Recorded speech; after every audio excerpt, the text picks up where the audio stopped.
Hello नमस्कार दोस्तों। जो बीएससी नर्सिंग की जो सीरीज चल रही थी जिसमें पीवाईक्यू का सॉल्यूशन कर रहे थे अपने पिछले 4 से 5 वर्षों के जो क्वेश्चन आए हुए हैं उनका जो अपन एनालिसिस कर रहे हैं वो चैप्टर वाइज कर रहे हैं। यानी कि पहला जो आपको वीडियो मिला है वो मिला था मानव जनन और मानव स्वास्थ्य के जितने भी 4 से 5 वर्षों में जो क्वेश्चन पूछे गए हैं बीएससी नर्सिंग में वो अपन ने देखे थे। आज जो डिस्कस करने वाले अपन वो है जेनेटिक्स। जेनेटिक्स में आपके 2 चैप्टर आते हैं, एक तो मेंडल के बारे में आता है और एक जो आपने पढ़ा है मॉलिक्यूलर बेसिस ऑफ इनहेरिटेंस। यानी कि जो जेनेटिक्स के 2 चैप्टर है उनका यहाँ दोनों का जेनेटिक्स के नाम से पीवाईक्यू का सॉल्यूशन अवेलेबल हो रहा है। तो इस वीडियो को जो भी बीएससी नर्सिंग करने वाले स्टूडेंट्स हैं उनके पास आप ज़्यादा से ज़्यादा शेयर करें, जिससे आपको आइडिया लगेगा कि जो बीएससी नर्सिंग का पेपर होता है उसमें किस चैप्टर का कितना वेटेज है, उसके अनुसार आप प्रॉपर तैयारी कर पाएंगे। तो अपन स्टार्ट करते हैं कि कौन कौन से क्वेश्चंस आए हुए हैं। जैसे कि पहला क्वेश्चन है, डाउन सिंड्रोम की ट्राइसोमिक स्थिति निम्न में से किसके कारण उत्पन्न होती है। आपने पढ़ा होगा, जब भी मेंडल वाला चैप्टर पढ़ा होगा तो उसमें जिक्र हुआ होगा डाउन सिंड्रोम कौन से चैप्टर से आया हुआ है। जो मेंडल का चैप्टर पढ़ा है उस चैप्टर में आपके सबसे जो लास्ट वाला हिस्सा है उस लास्ट वाले हिस्से में आपके बता रखे हैं जेनेटिक डिसऑर्डर। जेनेटिक डिसऑर्डर 2 प्रकार के होते हैं, एक तो होते हैं मेंडेलियन डिसऑर्डर और एक होते हैं क्रोमोसोमल डिसऑर्डर। यानी जो मेंडल के नियमों को या जो मेंडल की वंशागति का जो तरीका है उसको फॉलो करते हैं तो वो तो होते हैं मेंडेलियन विकार। और जो क्रोमोसोम की स्ट्रक्चर या संख्या में चेंज होने से हो रहे हैं तो वो है गुणसूत्रीय विकार। तो यहाँ है आपके कोर्स में 3 हैं, उनमें से क्वेश्चन पूछा गया है जो डाउन सिंड्रोम है वो ट्राइसोमिक स्थिति निम्न के कारण। यानी कि ट्राइसोमिक का मतलब क्या होता है, 2n अवस्था में एक क्रोमोसोम बढ़ जाता है तो उस कंडीशन को कहा जाता है ट्राइसोमिक, जिसके कारण टोटल क्रोमोसोम की संख्या कितनी हो जाती है, 47 हो जाती है। और ये जो ट्राइसोमिक कंडीशन हो रही है ये होती है 21वें नंबर के क्रोमोसोम में, जिसके कारण डाउन सिंड्रोम कंडीशन उत्पन्न होती है। तो यहाँ ऑप्शन नंबर है गुणसूत्र संख्या 21 की एक अतिरिक्त प्रति बदलते हुए एक्स गुणसूत्र की एक अतिरिक्त प्रति की उपस्थिति, डिसेंट्रिक ब्रिज का निर्माण। तो यहाँ जो ऑप्शन नंबर 1 है वो सही है, यानी 21वें जो क्रोमोसोम है उसकी एक अतिरिक्त प्रति आ जाती है जिसी को कहा जाता है ट्राइसोमिक कंडीशन, जिसके कारण हो जाता है डाउन सिंड्रोम। नेक्स्ट क्वेश्चन है,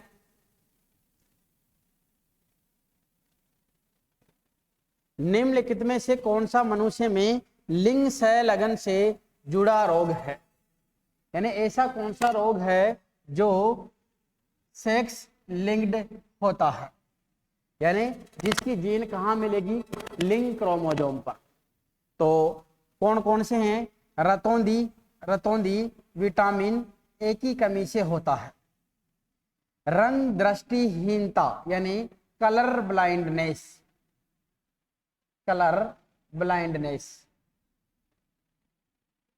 हेपेटाइटिस और द्रोह। तो जब भी अपन ने मेंडेलियन विकार पढ़े हैं यानी जो जेनेटिक डिसऑर्डर पढ़े हैं वहां पे अपन ने किसका जिक्र किया है, कलर ब्लाइंडनेस का, यानी रंग दृष्टिहीनता, जिसके अंदर क्या होता है जो ग्रीन और रेड कलर होता है इस कलर को पहचानने में जो रोगी है वो असमर्थ होता है, उसको कहा जाता है कलर ब्लाइंडनेस। और जो इसकी जीन होती है वो कहाँ पे मिलती है, वो मिलती है सेक्स क्रोमोसोम पे। सेक्स क्रोमोसोम पे भी कहाँ पर, एक्स क्रोमोसोम के ऊपर। तो यहाँ कौन सा है, रंग दृष्टिहीनता। नेक्स्ट क्वेश्चन है, डीएनए फिंगरप्रिंटिंग की तकनीक, डीएनए फिंगरप्रिंटिंग की तकनीक किसके द्वारा विकसित की गई थी? डीएनए फिंगरप्रिंटिंग में क्या किया जाता है, जब ऐसा कोई केसेज मिल जाता है जिसके यानी कि जनकों का पता नहीं होता है, या कई बार ऐसे जो केस होते हैं ड्रग्स वगैरह के या बलात्कार के, ऐसे केसेज में भी क्या होता है, डीएनए फिंगरप्रिंटिंग टेक्निक्स का उपयोग किया जाता है। इसमें क्या किया जाता है, जिसके ऊपर संदेह हो रखा है यानी जो मुजरिम है उसके डीएनए का, और जो आपको क्राइम सीन से डीएनए मिला है उसका, दोनों का मैचिंग करवाया जाता है। यानी जिसका डीएनए मैच कर जाता है यानी वही क्या होता है, क्राइम किया हुआ व्यक्ति यानी डिक्लेयर होता है। तो इस टेक्निक का जो डेवलपमेंट है वो किसने किया है, एलिक जेफरीज ने। वाटसन क्रिक ने क्या किया है, जो डीएनए है इसका डबल हेलिक्स मॉडल दिया है। डबल हेलिक्स मॉडल कब दिया था, 1953 के अंतर्गत। फ्रेडरिक ग्रिफ्थ ने क्या किया था, ट्रांसफॉर्मेशन सिद्धांत दिया, ट्रांसफॉर्मेशन प्रिंसिपल, ध्यान रखना है, ट्रांसफॉर्मेशन प्रिंसिपल दिया है। सटन और इसके साथ बोवेरी आ जाता है, तो क्रोमोजोमल थ्योरी ऑफ इनहेरिटेंस दी है, इसने सटन और बोवेरी। मॉर्गन ने क्या किया है, जो लिंकेज है उसकी खोज की है, थॉमस हंट मॉर्गन। तो इसका जो सही आंसर है वो है एलेक्स जेफरीज। नेक्स्ट क्वेश्चन की ओर बढ़ते हैं। तो नेक्स्ट क्वेश्चन है, जहां एक जीन एक से अधिक फेनोटाइपिक अभिव्यक्ति प्रदर्शित कर सकता है तो ऐसी जीन को कहा जाता है। सबसे इंपॉर्टेंट दो टर्में ही, वो कौन कौन सी है, एक तो होता है प्लियोट्रोपिक, प्लियोट्रोफी, और एक होता है पॉलीजीन। इसको कहा जाता है बहु प्रभाविता और इसको कहा जाता है बहुजीनी। इसका मतलब क्या होता है, जब कोई एक जीन क्या कर दे, एक से ज्यादा लक्षणों को प्रभावित करे या नियंत्रित करे, तब तो उसको कहा जाता है प्लियोट्रोफी, और ऐसी जीन को कहा जाएगा प्लियोट्रोपिक जीन। इसका जस्ट अपोजिट कर दे, यानी एक से ज्यादा जीन है, एक से ज्यादा जीन है और वो क्या कर रही है, केवल एक लक्षण को नियंत्रित कर रही है या प्रभावित कर रही है, तो वो कंडीशन क्या कहलाती है, पॉलीजेनिक यानी पॉलीजीन कहलाती है। तो यहाँ कह रहा है कि एक जीन एक से अधिक फिनोटाइप को अभिव्यक्त कर सकती है यानी प्रदर्शित कर सकती है, तो कौन सी है, प्लियोट्रोपिक और पॉलीजेनिक ये नहीं है, और कौन सा है, प्लियोट्रोपिक जीन। एकाधिक एलील का मतलब है मल्टीपल एलील, मल्टीपल एलील यानी नॉर्मल कंडीशन में क्या होता है, एक जीन के सामान्य रूप से दो एलील पाए जाते हैं, लेकिन जब दो एलील से ज्यादा एलील अवेलेबल हो तो ऐसी कंडीशन को कहा जाता है मल्टीपल एलील। नेक्स्ट क्वेश्चन की ओर बढ़ते हैं। नेक्स्ट क्वेश्चन है, विषम युग्मजी लंबे पौधों का समयुग्मजी बोने पौधों से क्रॉस कराने पर संतति होगी। क्या कहना चाह रहा है, विषम युग्मजी, इसका क्रॉस करवा दिया समयुग्मजी बोने से, यानी ये बात कर रहा है टेस्ट क्रॉस की, तो इससे संतति कौन सी मिलेगी, चेकर बोर्ड की सहायता से अपन निकाल के देखते हैं इसका। तो आसान सा है, capital T small T small T small T, capital T small T capital small small T small T small T small T, यानी कि दो तो यहाँ लंबे पौधे मिल रहे हैं और दो बौने पौधे मिल रहे हैं, तो यानी कि इनका जो रेशियो है वो कितना हो जाता है, 1:1। क्या पूछ रहा है, संतति होगी। 100% लंबे नहीं है, 100% बौने नहीं है, 75 लंबे और 25 बौने नहीं है, यानी आधे लंबे हैं और आधे बौने हैं, यानी ऑप्शन नंबर डी इसका सही आंसर। नेक्स्ट क्वेश्चन है,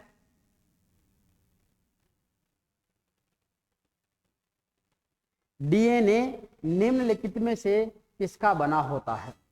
तो जब भी डीएनए पढ़ा होगा तो सबसे ज्यादा जिक्र होता है, यदि मैं किसी डीएनए का जल अपघटन करता हूं तो उससे क्या मिलेगा, उससे मिलेगा पॉलीन्यूक्लियोटाइड।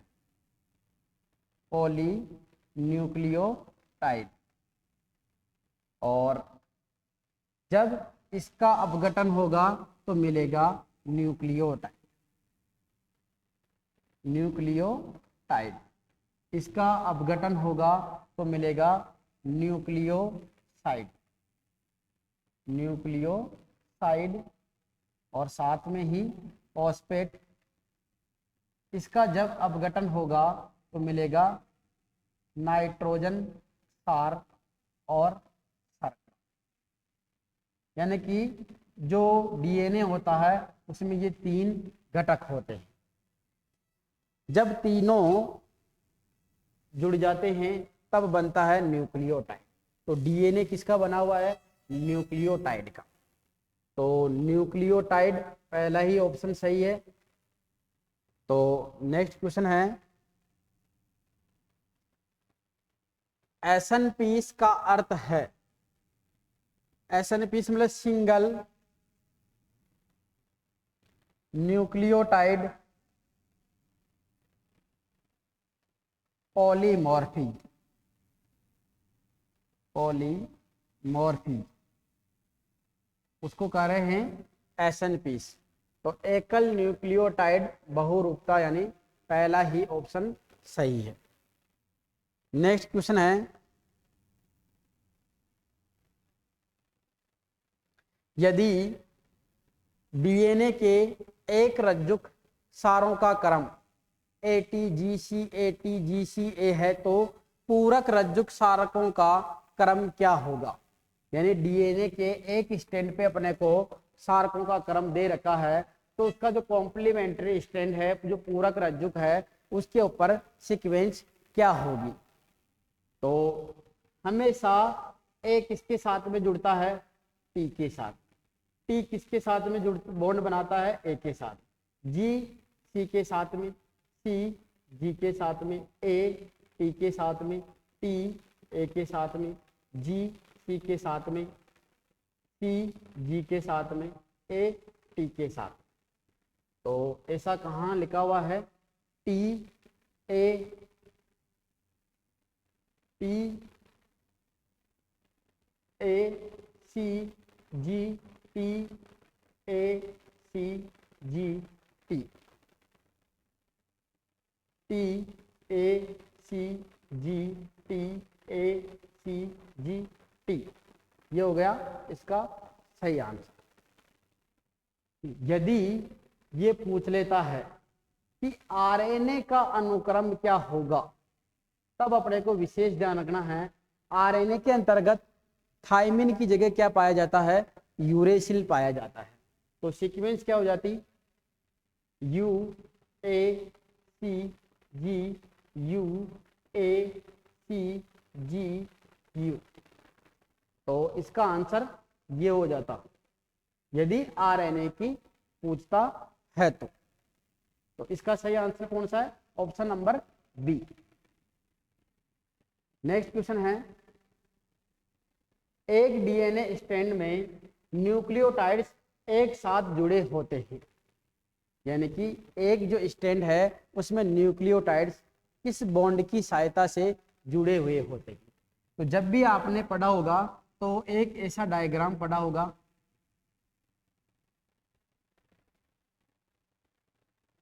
जहां पे आपको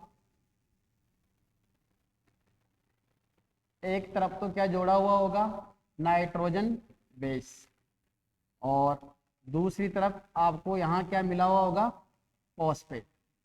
ये है एक न्यूक्लियोटाइड। अब वो ये कह रहा है कि एक जो श्रृंखला है, स्टैंड है, रज्जुक है, उसमें ये न्यूक्लियोटाइड आपस में किससे जुड़े हुए होते हैं, यानी कि एक ऐसा और न्यूक्लियोटाइड है जिसमें एक तरफ तो नाइट्रोजन बेस लगा हुआ है और एक तरफ क्या लगा हुआ है, फॉस्फेट, यानी ये दोनों आपस में किससे जुड़े हुए।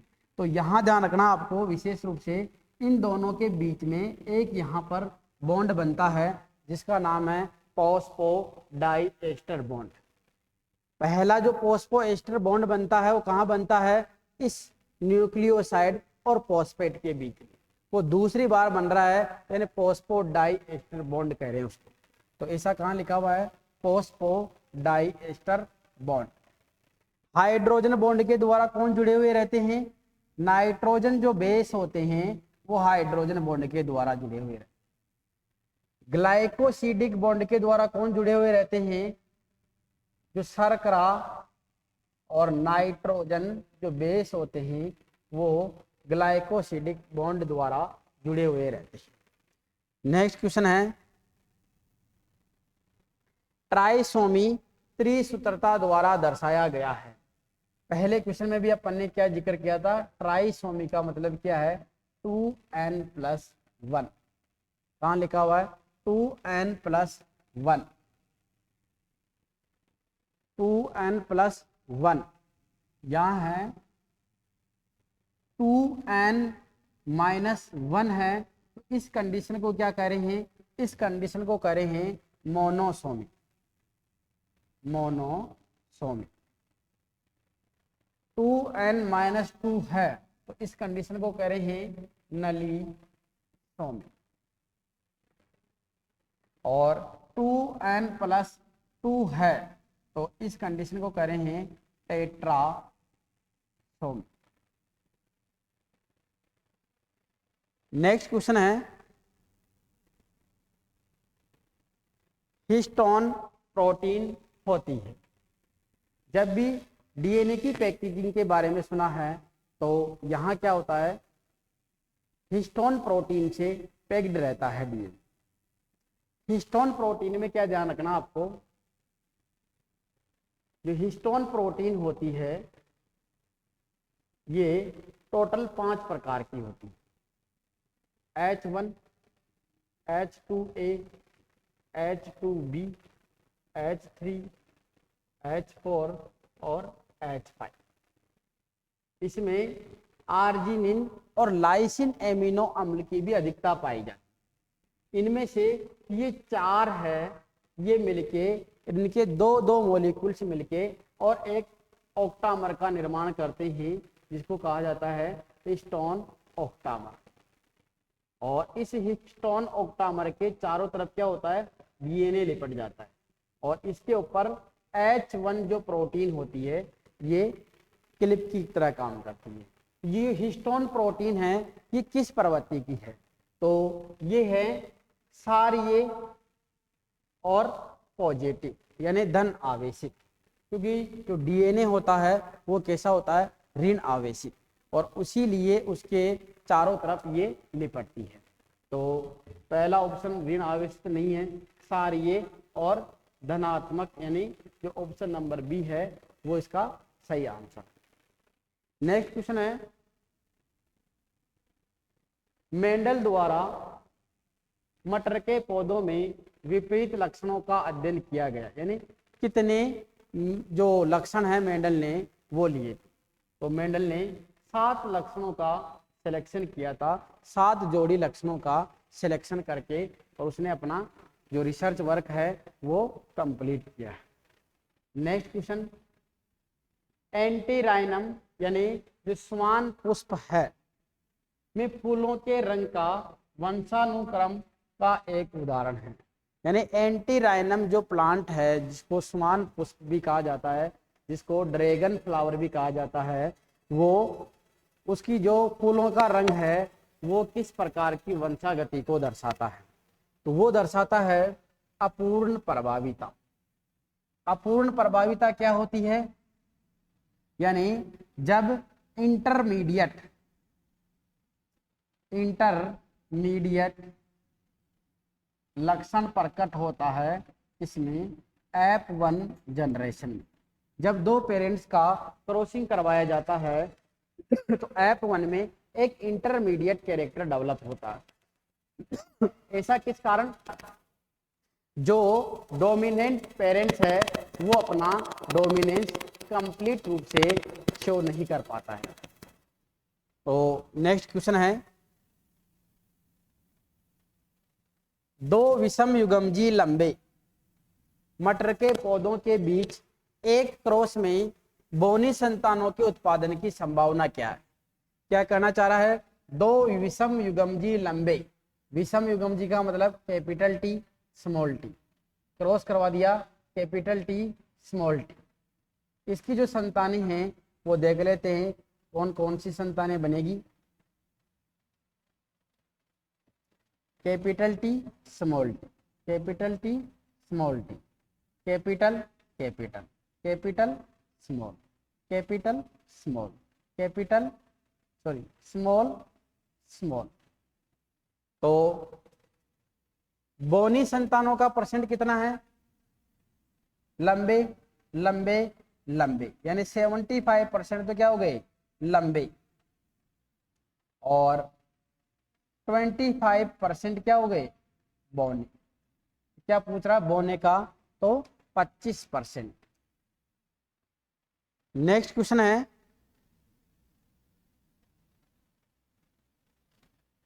कभी कभी एक जीन एक से अधिक प्रभाव व्यक्त कर सकती है। ये पहले भी क्वेश्चन आया हुआ है, तो बताया था बहु प्रभाविता यानी प्लियोट्रॉपी। नेक्स्ट क्वेश्चन है, एक परिवार जिसमें सामान्य माँ, सामान्य पिता, एक वर्णाद पुत्र और एक सामान्य पुत्र है, आपके मत के अनुसार प्रभावित पुत्र के साथ और किसमें दोषपूर्ण एक्स जीन होना चाहिए? ये है अपने जेनेटिक डिसऑर्डर्स। कहना ये चाह रहा है कि एक ऐसा परिवार है जिसमें एक वर्णाद पुत्र है और एक सामान्य पुत्र है, तो आपको विशेष रूप से ध्यान रखना होगा कि सबसे पहले वर्णाद पुत्र कब होगा? जब वर्णाद पुत्र कब होगा? जब उसके ऊपर कलर ब्लाइंडनेस की जीन आ जाती है। एक तो ये होगा। दूसरा, सामान्य कब होगा? जब जीन नहीं होगी। तो ये जीन कहाँ से आई होगी? क्रॉसिंग करवा के देखते हैं। जो फीमेल है वो कैसी है? एक्स एक्स के साथ में है, और जो मेल है वो कैसा है? एक्स वाई के साथ में है। तो जो मेल बन रहा है उसमें एक्स क्रोमोसोम कहाँ से आ रहा है? वो आ रहा है फीमेल से।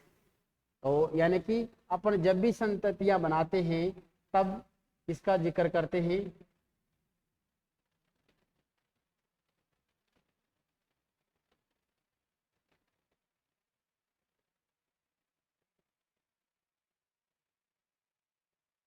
तो यदि फीमेल के ऊपर एक यानी वाहक स्त्री है तो जो संततियां बनेगी वो कैसी बनेगी? टोटल यहाँ 4 प्रकार की संततियां बनेगी। X X, second X Y यानी सामान्य पुरुष मिल गया। फिर है एक्स एक्स यानी वाहक स्त्री हो गई। और फिर है एक्स वाई यानी जो वर्णाद पुत्र है। तो यानी कि किसके पास में हो सकती है ऐसी जीन? वो है माँ के पास में। तो यहाँ है आंसर माँ। नेक्स्ट क्वेश्चन है,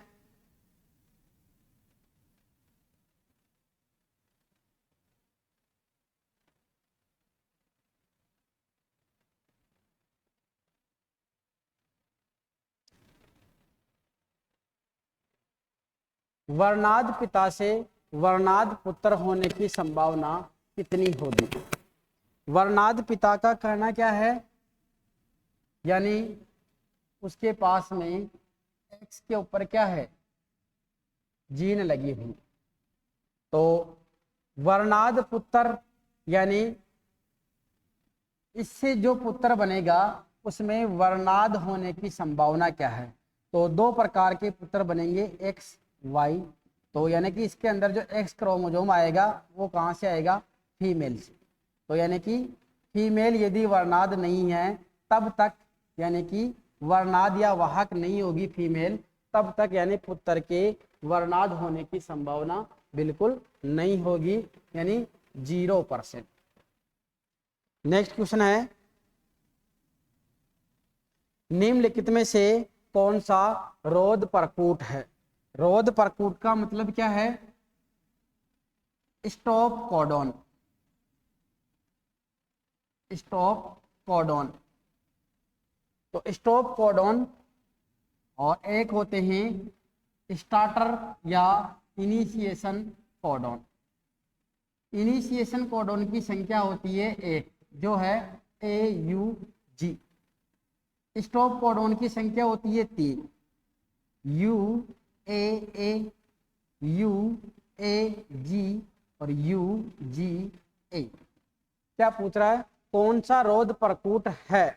तो इन तीनों में से देखिए कौन सा है, UAU नहीं है, VUA नहीं है, UUG नहीं है, और कौन सा है, UAA। नेक्स्ट क्वेश्चन है, जीन जो एक से अधिक लक्षणों पर अपना प्रभाव प्रकट कर सकती है या प्रभाव दिखाता है। फिर से तीसरी बार क्वेश्चन रिपीट हो रहा है, और वो है कौन सा है, प्लियोट्रोपिक जीन। नेक्स्ट क्वेश्चन है,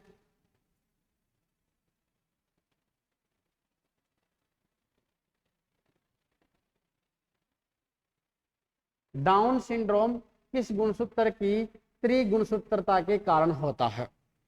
पहला एक क्वेश्चन अपन ने भी यही पढ़ा था, वापस यही क्वेश्चन रिपीट हुआ है, और क्या बताया था, 21वां जो क्रोमोसोम है उसकी त्रिगुणसूत्रता, वहां दे दिया ट्राइसोमी, यहाँ दे दिया त्रिगुणसूत्रता, वहां दे दिया 21वें क्रोमोसोम की एक अतिरिक्त प्रति का होना, यहाँ ऑप्शन में दे दिया 21वां गुणसूत्र। तो सेम चीज है। नेक्स्ट क्वेश्चन है,